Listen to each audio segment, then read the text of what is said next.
धनबाद में एक महिला ने अपने शौहर को दूसरा निकाह करने से रोक लिया। आरोप है कि महिला को उसके शौहर ने नकली तलाक के कागजात बनाकर तलाक दिए। वो दूसरा निकाह करने जा ही रहा था, लेकिन उससे पहले पहुंच गया थाने। देखिए ये रिपोर्ट। देश भर में 3 तलाक का मुद्दा इस वक्त का सबसे बड़ा मुद्दा है। पूरे देश में 3 तलाक पर बहस छिड़ी हुई है। मुस्लिम धर्मगुरु से लेकर कानूनविद तक इस बहस में शामिल है। ऐसे में धनबाद से तलाक का एक अनोखा ही मामला सामने आया है। एक पति ने अपनी पत्नी को तलाक नहीं दिया, लेकिन कागजों में उसे तलाक मिल चुका था और उसका शौहर दूसरी शादी के करीब ही था। वो दे रहा था पत्नी को धोखा। पत्नी को नकली तलाक के कागजातों पर दिया तलाक। वो रचाने जा रहा था दूसरा निकाह, लेकिन उससे पहले ही पुलिस ने उसे रोक लिया। मामला धनबाद का है। ये है भाजपा नेत्री शकुंतला मिश्रा और शकुंतला मिश्रा के साथ ये है आरफा, जो थाने में अपने पति के खिलाफ शिकायत लेकर पहुंची है। मामला तलाक का है। आरफा अब तक तलाकशुदा थी, लेकिन जैसे ही पति की पोल खुली, सारा खेल ही पलट गया। उसने निकाह के नकली कागजात बनाकर पत्नी को तलाक दे दी। अब जरा इन पर भी नजर डालिए। ये है आशिफ इकबाल। आशिफ इकबाल आरफा का शौहर है, लेकिन उसने आरफा को तलाक दे दिया था और दूसरी शादी की तैयारी कर ली थी, और वो तलाक नकली था। आशिफ पश्चिम बंगाल में दूसरी शादी रचाने जा रहा था, लेकिन पत्नी को शौहर की इस करतूत की भनक लग गई और उसने स्थानीय नेता के साथ हरिहरपुर थाने में मदद और न्याय की गुहार लगाई, जिसके बाद पुलिस ने फौरन ही दूल्हे को शादी के लिए जाने से रोक लिया। मामला शादी हुई 2013 को 21 अक्टूबर 2013 को शादी हुई थी। उसके बाद से 2-4 रोज के बाद ही हमको ससुराल वाला परेशान करने लगा, मारपीट कर रहा था और बोल रहा था कि हमको 4 व्हीलर चाहिए, इतना पैसा चाहिए। किसी तरह से परिवार वाले 50,000 रुपया दिए। उसके बाद से भी एकदम पूरा घर के लोग टॉर्चर कर रहे थे और दबाव दे रहे थे हमसे, तुमको नहीं रखेंगे। बस वही दबाव टॉर्चर आज ही हमको कर दिया है, आज ही परेशान कर दिया है। तो इसीलिए हम 29 तारीख को एसपी साहब को हम दिए थे आवेदन, लेकिन उस पर कोई कार्रवाई मेरी नहीं हुई। मालूम था कि 15 तारीख को ये शादी करेगा, लेकिन इसके बावजूद भी कोई कार्रवाई नहीं हुई। तब जाकर के फिर हम लोग 15 तारीख को यहाँ धनबाद में आकर के सब यहाँ हम लोग घेराव किए, तो उसमें भी कितना शाम शौकत से रात में बारात गया है और शादी भी किया है। 10 स्कॉर्पियो के साथ ये लोग बारात गया। और अब आरोपी शौहर का कहना है कि उसकी पत्नी को शादी के बाद से ही कैंसर हो गया था। उसने अपनी पत्नी का इलाज कराया।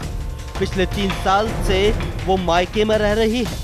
वो उसके मायके धनबाद से कोलकाता तक उसका इलाज कराता रहा। पति का आरोप है कि लड़की के घर वाले उसकी पत्नी की विदाई नहीं कर रहे थे, जबकि उसकी पत्नी ने भी ससुराल आने से इनकार कर दिया था। 13 को हुई थी, ठीक है। शादी के कुछ दिन बाद लड़की बीमार रहने लगी, उसके हम इलाज कराने लगे। तो ऐसा है कि लड़की मायके में रहते ज़्यादा अपने आप को मतलब सुरक्षित महसूस करने लगी, क्योंकि वहाँ से धनबाद आना जाना और कलकत्ता जाने में उनको सहूलियत होता था। तो उनका धनबाद और कलकत्ता से हम इलाज कराने लगे। और लड़की को जब हम बीच में लेने के लिए गए, कुछ महीने बीत जाने के बाद, 2-4 महीने बीत जाने के बाद, तो लड़की साफ आने से इनकार करने लगी। लड़की पिछले 3 साल 2 महीने से मायके में है। जब भी हम लेने गए, वो बार बार आने से इनकार कर दी। उसके घर वालों ने आने से इनकार कर दिए और उनके घर वाले साफ कहते हैं कि आपके घर ये नहीं जाएगी, आप इनको यहाँ आइए और देखते रहिए। अभी तो आरोप कुछ और लग रहा है, आप छोड़ना चाह रहे हैं दूसरी शादी? नहीं सर, ये सब बिल्कुल गलत बात है। ना हम शादी करना चाह रहे हैं, ना हम छोड़ना चाह रहे हैं। सिर्फ हम लड़की से विदाई मांग रहे हैं, उनके फैमिली से विदाई मांग रहे हैं, प्रशासन से विदाई मांग रहे हैं, मीडिया से विदाई मांग रहे हैं कि हमको लड़की विदाई दीजिए, हम यहाँ से। आरफा को इस मामले में नेता और समाज सेवियों का भी साथ मिला। सभी आरफा को न्याय दिलाने उसके साथ थाने पहुंचे और उसकी तरफ से पैरवी की। एसपी साहब तो तुरंत कर दिए थे कि आप एफआईआर लॉन्च कीजिए। अगर एफआईआर लॉन्च हो जाता, उस दिन जेल चला जाता, कस्टडी चला जाता, तो आज वो कल सेहरा बांध करके नहीं जाता। लेकिन हमारे पास आने के बाद तुरंत हम लोग एसपी साहब के पास बोले जाने के लिए, तो डीएसपी मुकेश महतो जी उन्होंने तत्काल तुरंत उन्होंने इस मैटर को और लड़का को हरियर थाना बुला करके कि भाई इसका शादी रोका जाए और इनको ले आइए, कस्टडी में ले आइए। इसलिए मैं धन्यवाद देना चाहती हूँ डीएसपी साहब मुकेश महतो जी को भी धन्यवाद देना चाहती हूँ। उन्होंने तत्काल कार्रवाई किया और लड़का को बुला कर ले आए। पुलिस ने त्वरित कार्रवाई करते हुए आरोपी को हिरासत में ले लिया। पुलिस अधिकारी पूरे मामले पर नजर बनाए हुए हैं। ये हमारे गोविंदपुर क्षेत्र की गोड़तोपा की महिला थी जो कल हमारे कार्यालय में आई। उन्होंने कहा कि इस तरह का बात है, जो हमारे जो है पति दूसरा शादी करने जा रहा है और आज ही उनका शादी है। तो चूँकि वरीय अधिकारी उस समय नहीं थे, मैं तुरंत उस पर जो है कार्रवाई करते हुए वहाँ के थाना प्रभारी को फ़ोन किया कि भाई इस जो घटना होने जा रही है इसको आप रोकिए तत्काल और दोनों को बुला के बैठाइए। तुरंत कार्रवाई करते हुए जो है थाना प्रभारी और महिला थाना प्रभारी ने जो है इस पर रोक लगाया। कल एक अनर्थ होते बचा। तो शौहर गिरफ्तार हो गया है?